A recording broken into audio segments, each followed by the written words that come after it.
Good afternoon, counselors. We are so excited to be a part of your counseling professional development this summer with JCPS. Today, the bullying prevention department is going to be discussing the Olweus bullying prevention program. We're going to be giving an overview of what that program looks like and what all it entails.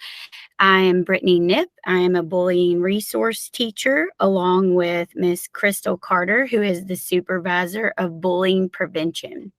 Thank you all so much for having us today. We really appreciate it. We know how hard you counselors work, and we want to make sure that we can partner with you all to provide the best supports for students within our schools. So just some housekeeping things before we get started. Here is our contact information for our department, a little bit about our department. We try to provide educational resources and support to not only teachers and staff, but students and parents as well, all things bullying prevention. We try to make sure that our resources and supports build capacity within our schools in an effort to increase awareness and reduce bullying behaviors within the schools and sometimes outside of them as well. We are not a department that handles disciplinary actions.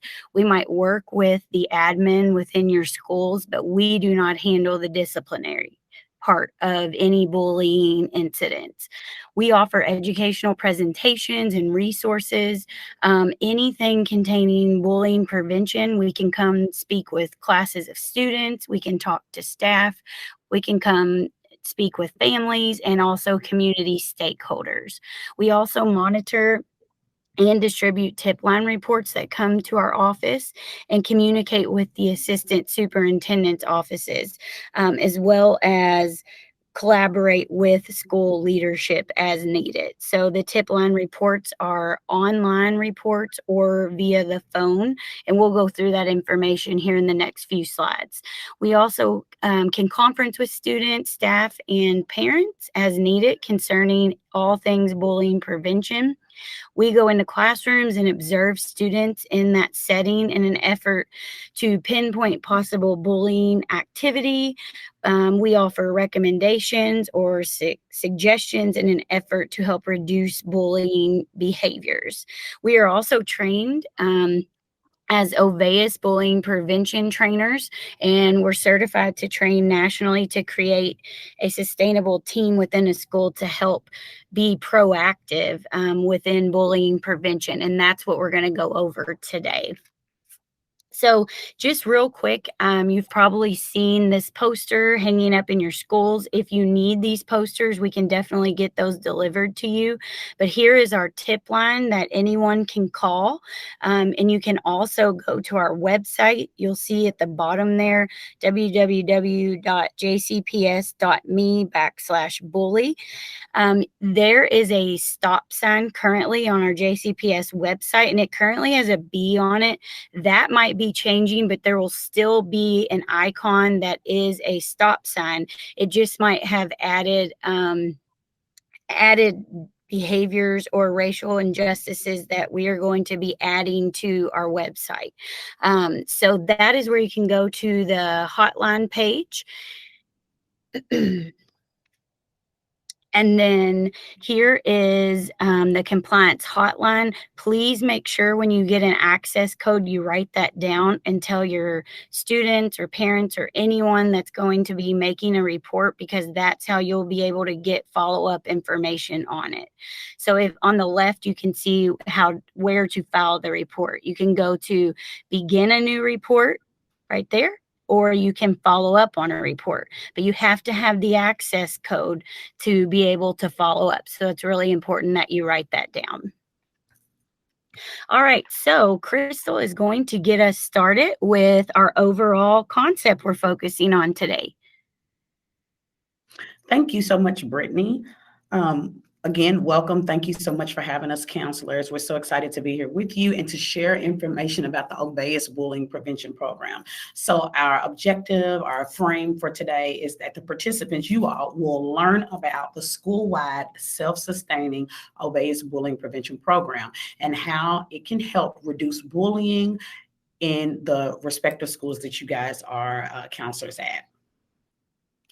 So, I don't want to underestimate anybody's knowledge, but just want to go over a few things so we can all be on the same page as we move forward. You've all seen this before. A lot of you may use this when you're talking to students about problem solving and or bullying, or if it's bullying or peer conflict. But this is our definition of bullying here in JCPS, and the key components of that, which are that bullying is deliberate or purposeful. It is repeated, there's repetition or there's a chance for repetition. And then there's also that imbalance of power. Our wording is a little different because we work from different guidelines, but the state has a definition. Of course, the CDC has a definition. And then, of course, within JCPS, we have a definition. And we are working now with the Olweus Bullying Prevention Program. And Dan Olweus, who's the father of bullying prevention, that's what he's known as, he passed away back in 2020. And so the work that he has done, the research that he has done is pressing on.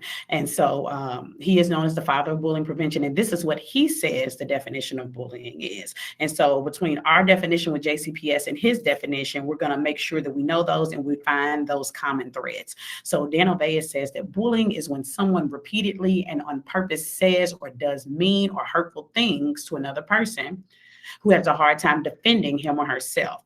So that is the Olweus bullying prevention definition of bullying. Now, the things we see that are key components of both is that it involves aggressive behavior, that it typically involves a pattern of some sort, or it can be repeated over time, and there's an imbalance of power or strength. So though our definitions are different, the main components are still the same.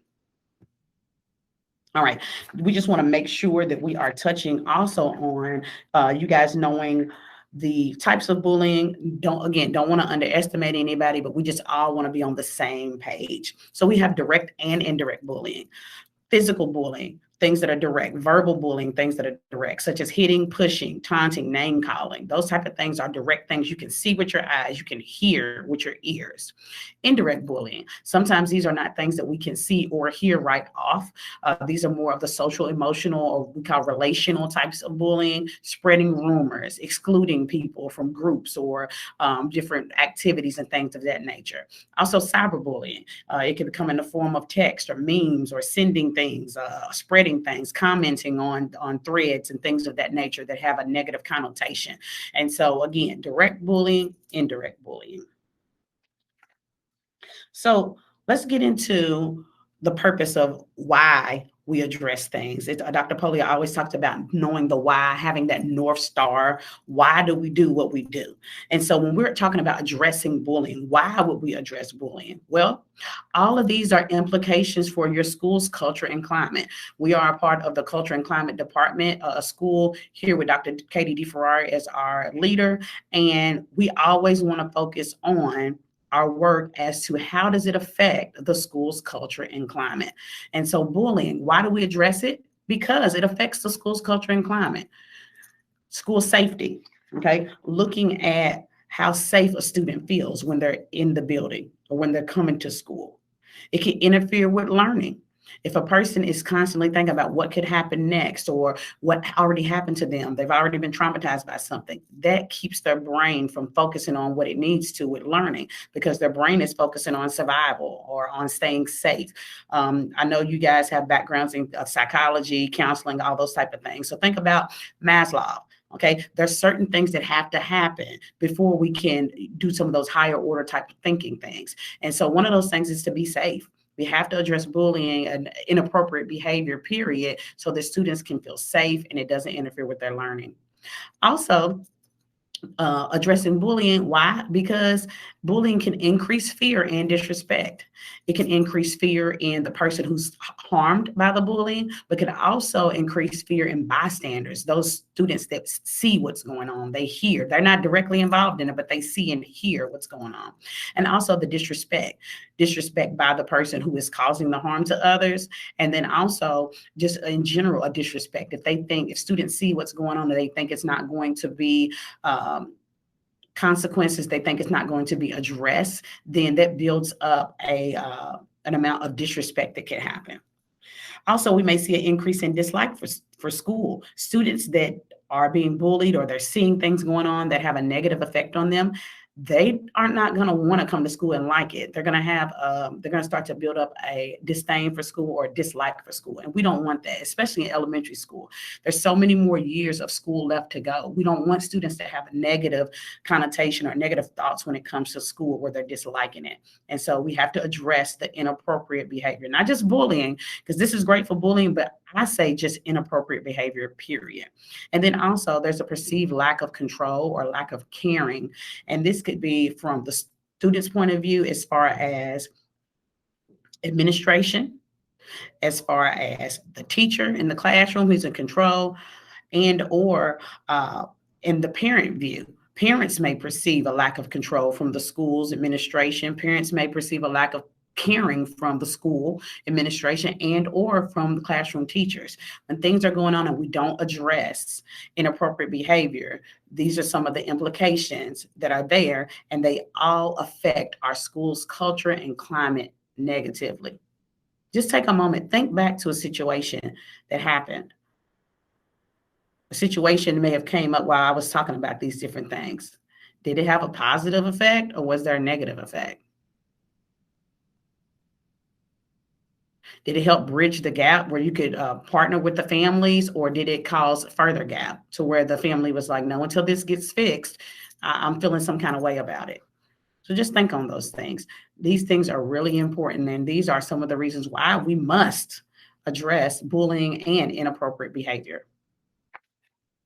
Also, when we think about the cost benefit of things, okay, when we think about investments, research shows that bullying prevention programs can save the country anywhere between 1.7 million and 2.3 million dollars for each student that we keep out of the juvenile justice system, or that we keep from the the school to prison pipeline. Okay, so it's really important not only that we're doing it because it's about school safety, it's about positive culture and climate, but we're saving our country, we're saving money in the long run by teaching students and front loading them on different things, helping them, preventing things from happening or preventing certain behaviors that will lead and escalate to further things in the future.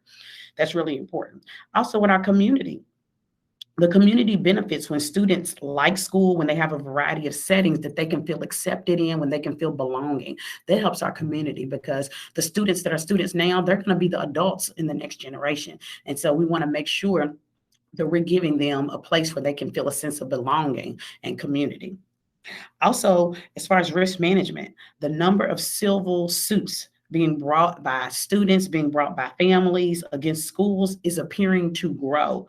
And the main issue that is being cited or being said with these different law schools suits is that school personnel have failed to provide a safe learning environment. That is so, so important. And I know as counselors, that's something that is on your mind. That should be something that is a part of what pushes you daily, making sure the students feel good, the students feel safe, their heart is in a safe place to where they can do the work and they can do what they need to do. And then, of course, it's the law.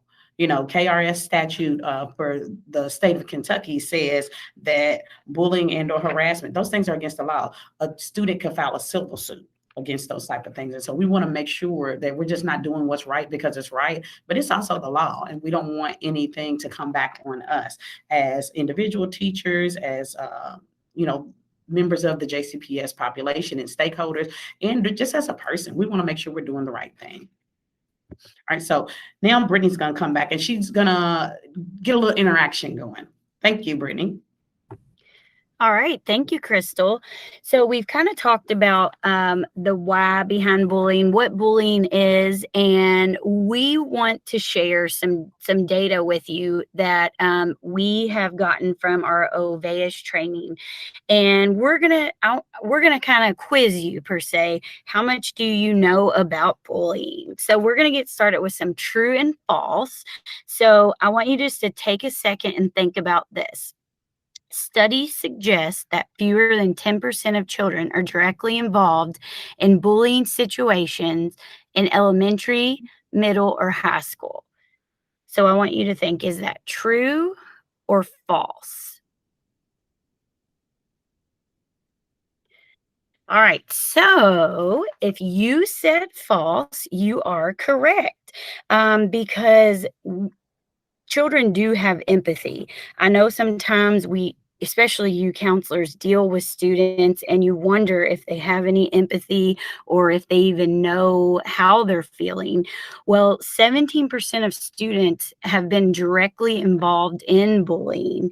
And on this pie chart, you can see they're classified into four different groups. So it's those who bully others, that's in the reddish orange. Those who are bullied by others is in the blue. Those who bullied others and were also bullied is the green color. And then those who are not directly involved in bullying is that purplish gray color. So as you can see, that is a huge amount of students who are not directly involved in bullying, but they do have some type of empathy or witnessing the bullying. They might not be directly involved, but they are witnessing what's happening to others. So, true or false? Most students who observe bullying don't think they should get involved. Take a minute and think about that.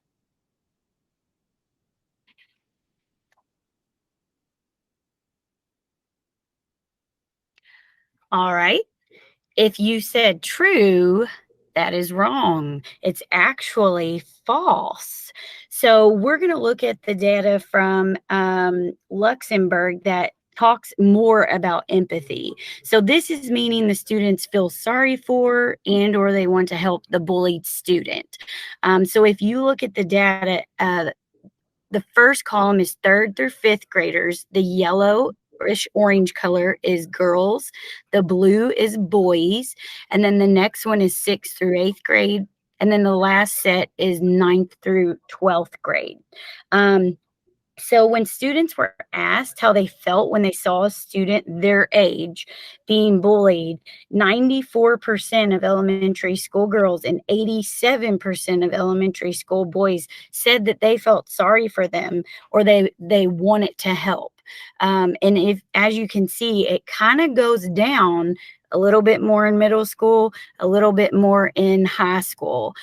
So we're really wanting to set the tone in elementary school so that we can build empathy so that when they get to middle and high school, they have an understanding of the bullying circle that we'll discuss later and understand empathy and how to care for their other students and peers within their class.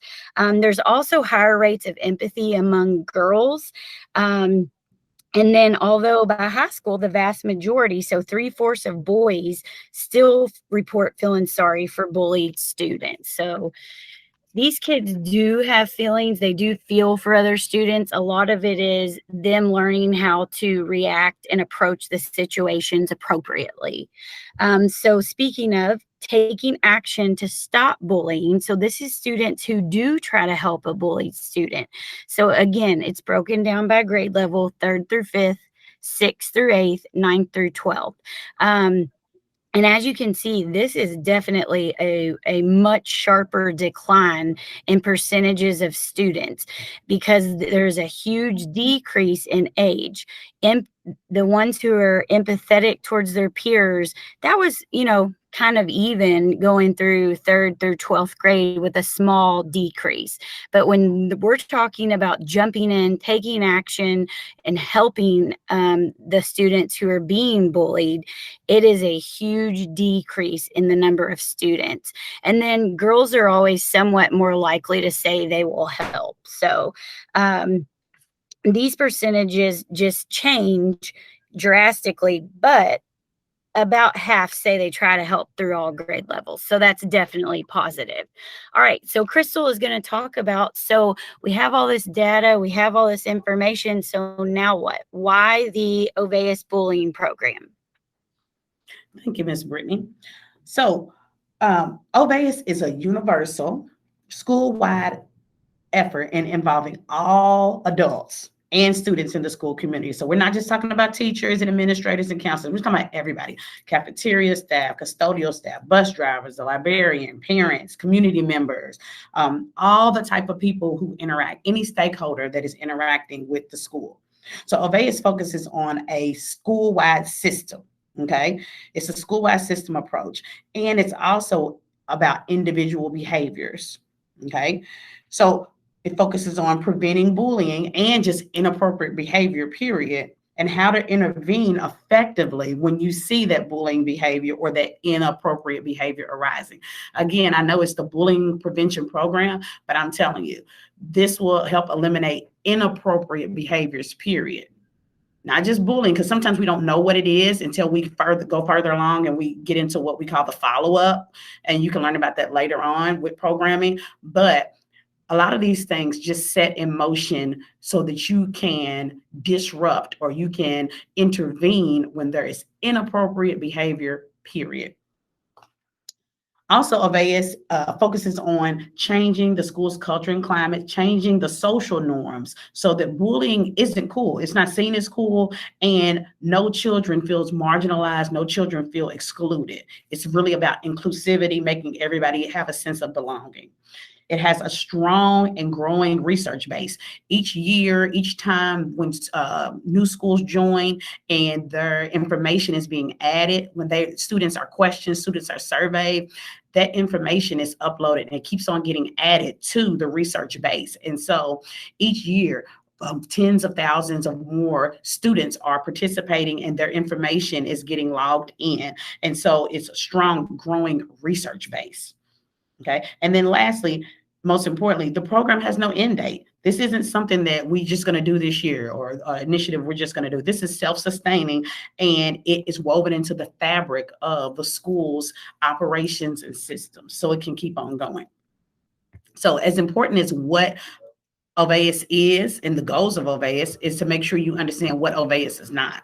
Okay. It's not just a curriculum. Curriculums, although can be user-friendly in classrooms, they have support materials because we do, but curriculums are usually time limited, they're grade-based, and they focus on one area. Okay, that's a curriculum. But Olweus is broader. We look at the broader effort, and it's focused on everyone in the school.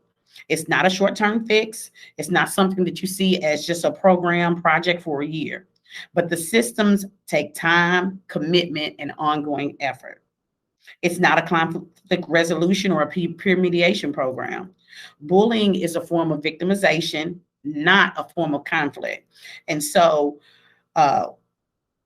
Olweus doesn't encourage that mediation happens all the time to fix situations. It's not about peer mediation. Sometimes it is actual victimization, and kids can be re-traumatized when you put them in a situation to where they have to be in the presence of, or they have to continue to interact with the person that caused them harm. And so Olweus really gets into that and making sure that we're looking at what we see. Is this something that is a peer conflict, or is this something that is actual victimization? And then how do we proceed from there in the correct way to make sure we don't re-traumatize students? And then also, Olweus is not a suicide prevention program. Now, bullying is related to depression and suicidal ideation. We agree there, but suicide is a very complicated issue and it has many factors.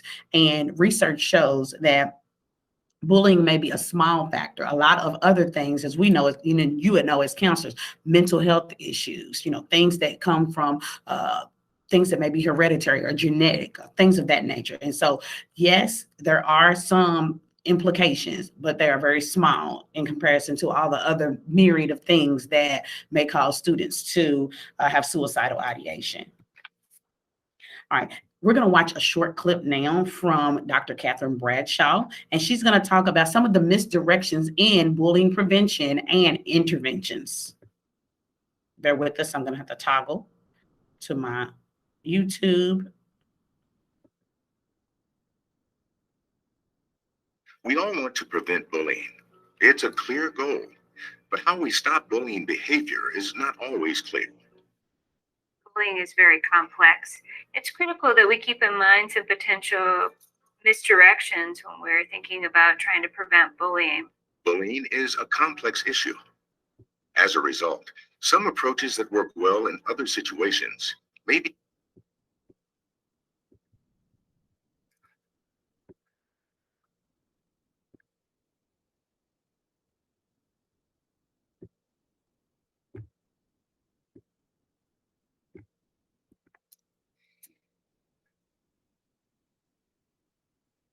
We all want to prevent bullying. It's a clear goal, but how we stop bullying behavior is not always clear. Bullying is very complex. It's critical that we keep in mind some potential misdirections when we're thinking about trying to prevent bullying. Bullying is a complex issue. As a result, some approaches that work well in other situations may be problematic when applied to bullying. We'll discuss 5 misdirections to avoid. Zero tolerance or 3 strikes and you're out policies are often used by schools in reaction to violent offenses, like carrying weapons or fighting. When it comes to bullying, zero tolerance is typically ineffective or can even make the bullying situation worse. Zero tolerance is not recommended because it's unrealistic and disruptive, given the number of students involved in bullying. It doesn't allow for intervention and may isolate children who bully from needed role models. Suspended or expelled students may have a lack of supervision when they stay home, and severe punishments can deter reporting. When there's a zero tolerance policy in place, sometimes that can actually cut down on the number of individuals that are comfortable reporting bullying offense. They might be afraid of the zero tolerance policy or view it as too harsh or just solely punitive in nature, and doesn't actually provide an opportunity for intervention to stop the problem. Conflict resolution and peer mediation can be effective ways to address many types of student conflicts, but not bullying. Conflict resolution and peer mediation is not recommended because it implies both parties bear responsibility and may further victimize the target. In the case of bullying, we don't have a situation where there's just a disagreement. It's a situation of abuse. Quite often, the victim doesn't really want to be seen in the role as a victim, and doesn't want to be identified or brought out or made to feel even more emotionally targeted or physically targeted within that group. And bringing them face to face with the perpetrator often can validate those roles and that power differential between them.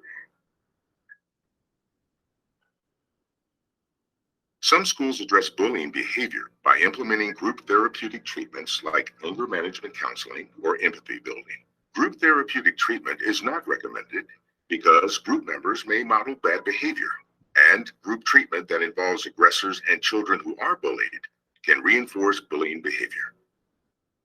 Similarly, you wouldn't want to have a group where you brought together victims and perpetrators within the same group, because that might serve to be very disempowering for the children that were targets of bullying.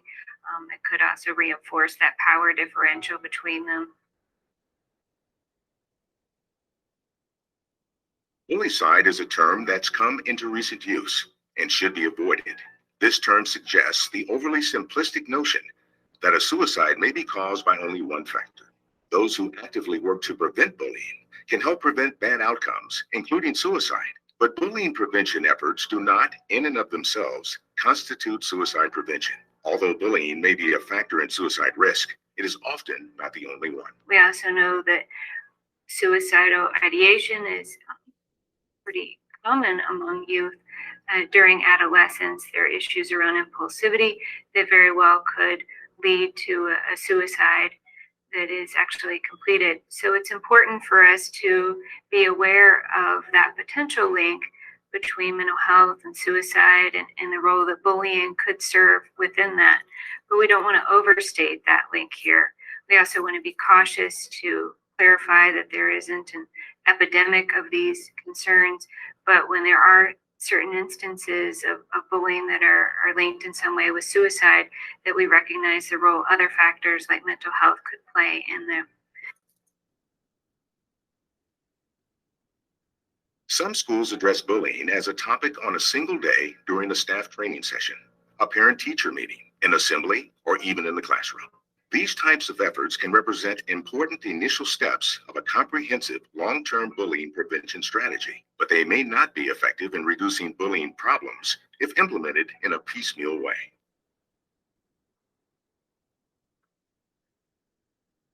Independent or piecemeal types of approaches probably are really not going to be impactful.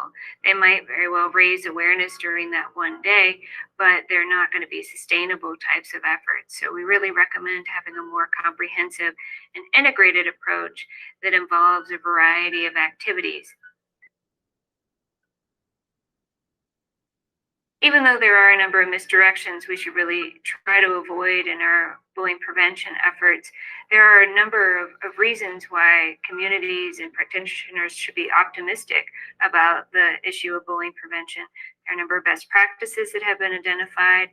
And we also recognize the importance of the research documenting significant impacts of bullying on youth development and youth outcomes.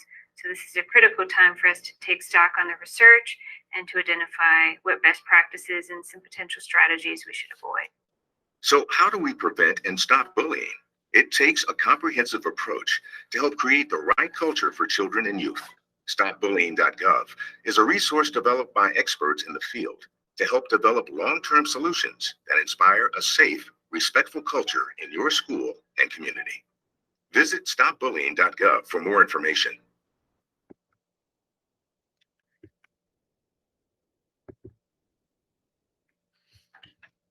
And so we have talked about definition of bullying, JCPS, and also with Olweus, we've talked about what the program is, what the program isn't, misdirections that can come when we're trying to prevent bullying and trying to intervene. And so now Brittany is going to share with us the program components. How does the program actually work? What causes the program, or what are the components in the program to allow it to be comprehensive in order to reach all, to serve all? Thank you, Brittany. All right. Thank you, Crystal.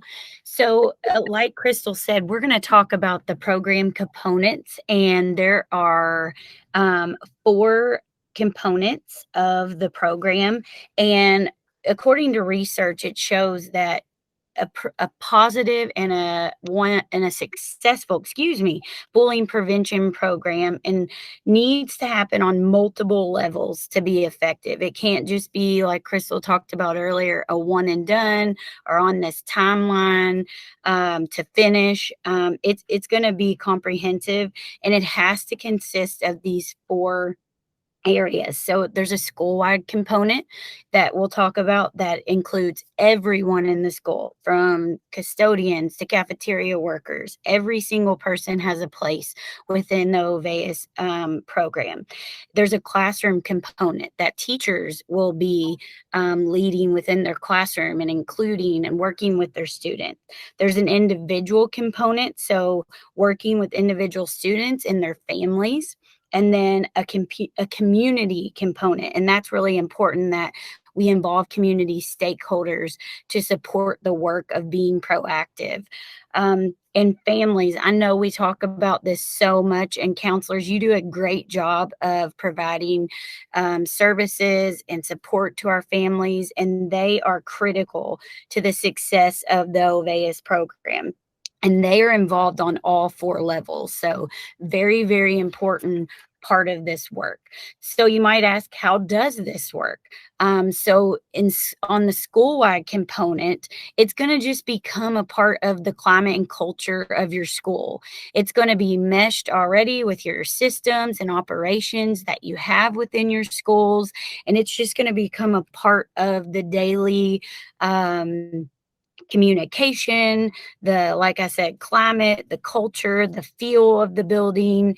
It'll just be embedded. It is self-sustaining, like Crystal said. So each school will have their own bullying prevention coordinating committee, and we often refer to that as the BPCC. So if you hear us say that, that's what we're talking about. And this group's created of various stakeholders. So it's not every first grade teacher and a fifth grade teacher, or just special area teachers and the counselor and AP. This is various stakeholders, and because they are the driving force of how you're going to customize the program to meet your school's needs. So OBPP was created, and that's the Olweus Bullying Prevention Program. And research shows the positive effects that are gained and sustained over time when all 4 components are implemented and continued with fidelity. So that's why when we talk to schools about wanting to begin the program, we let them know how inclusive it is, how much work it is, but what the outcome of the program is so positive.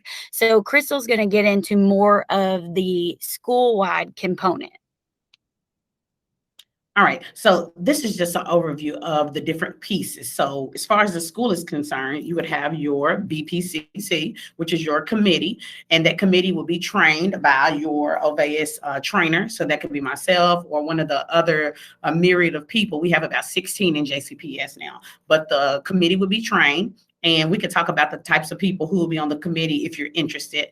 And then the committee would then customize and then train the school. There would be a training for the school, the different people at the school that are working in that specific school.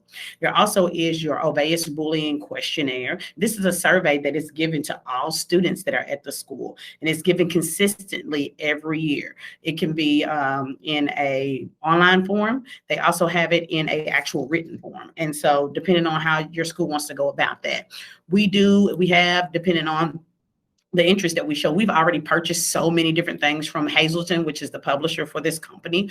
And so we will be able to provide things for you. But the bullying questionnaire is given, and that's where we actually get the data for the things that you've seen based upon the questionnaire, based upon what the students that are involved in the schools that are Olweus schools, based upon what they say is where we get the data. That's why we say it's research-based, because we're getting it every year, and it's compiling and adding on each year based upon this OBQ is what we call it.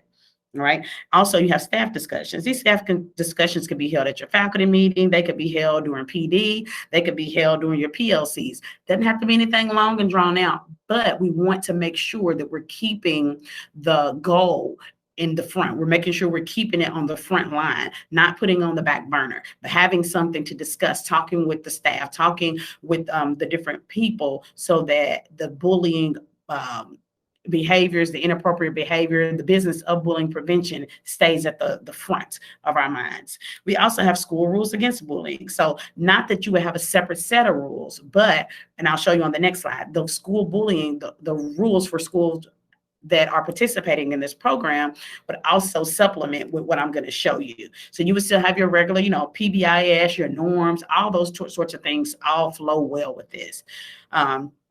You have your supervisory systems, your operations. So knowing, counselors, you may be on the car rider line in the morning, or you may have bus duty in the afternoon. You may have a sign-up sheet. So many teachers watch this line, or so many teachers are in this hallway. So many teachers are in the cafeteria or wherever. So you already have supervisory systems set up. The program helps you to fine tune those based upon the information given from your students. You would also have a kickoff event, just something once the survey's taken, once people have been trained, but a kickoff to show everybody in the school that this is what we're doing. This is our initiative. This is where our school is going. We want you to get on board. We want you to participate. And then also continued family involvement, making sure that the families are aware. Now, we know, I know I dealt with this myself when I was in elementary, at a school, elementary school, that not all parents get involved, but we always want to make a conscious effort. We always want to make sure we're inviting, that we have the programming for them to come to. Who knows? They may show up. This may be something they get on board with, because this really truly is building up the culture and climate of the school. This is really empowering students to help them be better and to build those peer relationships. So here are those school rules. We will not bully others. We will try to help students who are bullied.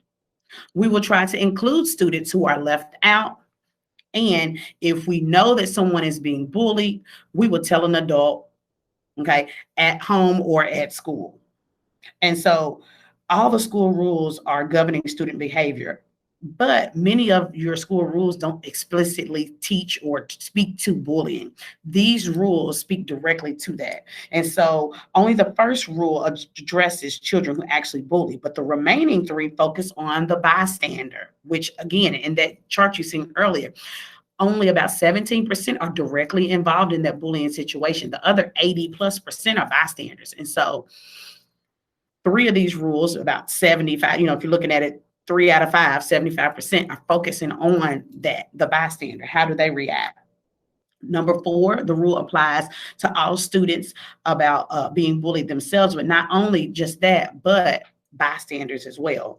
And then one thing we want to do is make sure that we post these rules in different areas, make sure it's seen, it's discussed amongst the staff, it's discussed among the students and with the families, because these are a supplement. They don't replace other school rules, but they are a supplement. And we want to make sure that everyone knows, and this is in the front of their mind, so that it can be ingrained. It can be there to help empower them to make better choices. So we're looking at the classroom components now. Each classroom, we will make sure that the school rules are posted and they are consistently enforced. And we use positive and negative consequences. Sometimes we praise our students. We give them that extra thumbs up, or give them, depending on what you do, you may clip up, you may give marbles, you may, at your school, they may give compliments out, or whatever it may be. But we want to make sure that we're using these things that are going on, and to enforce what's going on, and use positive and negative consequences depending on how they're needed. And the rules and policies, really, they don't do much if we don't enforce them. We have to be consistent in enforcing them. You know that as counselors. And we also have to make sure it's across all the rooms. If one teacher's doing it and the other teachers aren't doing it, it's not going to be successful. We have to make sure, we have to push and get the buy-in so that all are participating and enforcing consistently. All right. Also, with class meetings, they're held regularly. Now, this differs because based on your grade level, based upon your school schedule, things may look different for your class meetings versus someone else. Okay. But the class meetings are held systematically. And we've seen in the research that the more regularly, with fidelity, that the class meetings are held, that you have a decrease in those negative behaviors, because the students, when they're having these discussions, they're having these class meetings, they are discussing, they are seeing things about one another, they're building up that positive peer relationship. And if I care about you and I see we have things in common, I'm less likely to harm you. I'm less likely to do anything that would hurt you. And I'm more likely to speak up or stand up for you if something happens and someone is being disrespectful to you, because I consider you to be a friend or a classmate in that way. So that's why those classroom meetings are so, so important. And then we also would like for you to, the school teachers, the classroom teachers, to hold family meetings. Again, not everybody may come, but make sure that the program is there so they have an opportunity to do so. Individual components. So in the classrooms, as teachers, we have to make sure we're supervising activities. We're making sure that we're intervening on the spot. We call it on-the-spot intervention, or a teachable moment. When we see bullying and or inappropriate behavior, period, that we're intervening, we're stepping in. We're not turning a blind eye. We're not turning the other way, but we're going to step in and see something, say something. We hold the meetings with the students that are involved. And this may not be directly with the classroom teacher because they're still teaching, but maybe the counselor, you guys can have that follow-up with the students to figure out what happened. what was said, what was done, and then also having follow-up meetings with the families of the students involved, making sure that they're aware of what the student did or how the student was harmed and things of that nature, making sure that everyone that involved is notified, and then also developing an intervention plan, maybe something small, maybe something that needs to be a little more involved, but these are the main components as far as individual things that would need to be done. And then your community component, involving community members on your committee.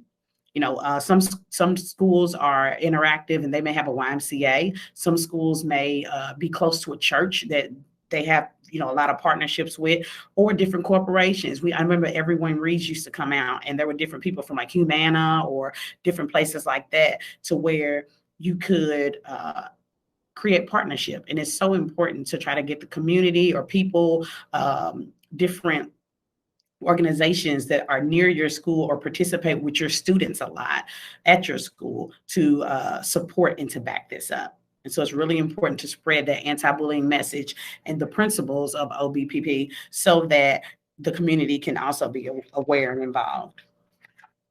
Right, so Brittany is going to share with you about the materials, because with the program, it's not just about the interactions, but you have to know kind of what you're doing and how you're doing it, and you learn it from and get it from the materials. So Brittany, tell us a little bit about those things. All right. Thank you, Crystal. So when you decide that your school is ready to begin your journey with the Olweus Bullying Prevention Program, you are going to get some resources and materials. So these are just some snippets of some of the materials, the guides that you will get. So you get in the OBPP school-wide guide, also as SWG, just so you know if you hear that. And this is going to have document resources and a video that comes with it for an overview of the OBPP. And then you're going to get a teacher guide, also called the TG. Sometimes, or in documents, you might see these abbreviations. You're going to get document resources, and then you'll also get 6 scenarios for class discussion to use. And then where our data came from that we talked about earlier, you will get the Olweus Bullying Questionnaire, or also called the OBQ. And this kind of gives you a starting point to understand bullying as it occurs within your school from a student's point of view, which is kind of cool. And it's a great tool that measures your progress as a school. And there's actually 3 versions available of this. So there's a scannable one, an online one, and an interactive one to meet the needs of your school, your classroom, or your students. And the online version can actually be used with a tablet. So sometimes schools prefer that. And then you will also get an additional supplementary material book that's about class meetings. And we have those for grades K through 5, 6 through 8, and then 9 through 12. So it's actually 2 books that come with each one of those. So once you decide, this is the right thing for your school, and you get your materials, you are going to have a training and consultation with a trained, certified consultant. So that could be myself, it could be Crystal, it could be anyone else within JCPS that is a certified trainer. It's essential, and it helps with a successful program for implementation and fidelity, because this is a huge undertaking, but definitely one that we feel is worth the time, effort, and the hard work you're going to put into it. So it's required, the consultation, for at least 12 months. So a year it is required, but definitely can come back for more or for check-ins. And the BPCC trains and supports the staff every year. So your own committee trains and supports your whole school staff every year, and that just helps to make the program sustainable. And again, back to being using it with fidelity. So all right, so Crystal is going to take us back to our overall focus. All right, so we just want to make sure we started out with our objective, what we wanted to do. We want to just return to that, hoping that we did hit the nail on the head. So you guys, our participants, have learned about the school-wide self-sustaining Olweus bullying prevention program and how it can help reduce bullying in your respective schools. And so if you guys are interested, the next steps, all you have to do, first of all, you're a counselor. And so a lot of decisions aren't necessarily made by you as an administrator, but a principal, assistant principals, people of that nature that are also administrators. And so share this information. If you would like this slide deck, or you could share this video, it's pre-recorded. And so we can definitely share it with you. Email us. Our information is here. Call us. Our information is here so that we can get you what you need in order to spread the word, to get the word out about the Olweus bullying prevention program, and also look for upcoming opportunities to get involved with that. Because JCPS right now, different things have happened. We know safety is number one as far as keeping students safe with the pandemic going on.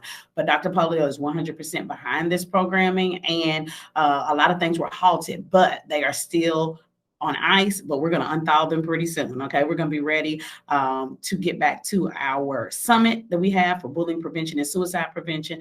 Also getting more people trained in different role groups.